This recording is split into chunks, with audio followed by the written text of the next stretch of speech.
کیا ہے ادھر نہیں جاتا، مگر یہاں صرف یہ بات سمجھانے کے لیے کہ پوری کائنات جو اللہ نے بنائی اور بنا رہا ہے لفظ کن سے بنا رہا ہے. کس سے بنا رہا ہے؟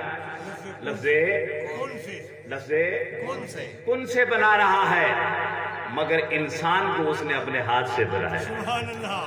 انسان کو اس نے، اب ذرا تصور کریں کوئی بہت خوبصورت چیز آپ بنا رہے ہیں، کسی مستری سے بنوا رہے ہیں، کوئی آرکیٹیکٹ بنا رہا ہو، کوئی ماہر بنا رہا ہو کوئی چیز، اور آپ کو اس چیز سے بڑا پیار ہو، اس چیز سے تو آپ چاہتے ہو کہ یہ منفرد قسم کی بنے کیونکہ میں اسے چاہتا ہوں، تو آپ کیا کرتے ہیں؟ یار ذرا پر ہٹے نا، میں آپ بڑھائنا، ذرا پر ہٹ میں ایسا آپ بڑھائنا.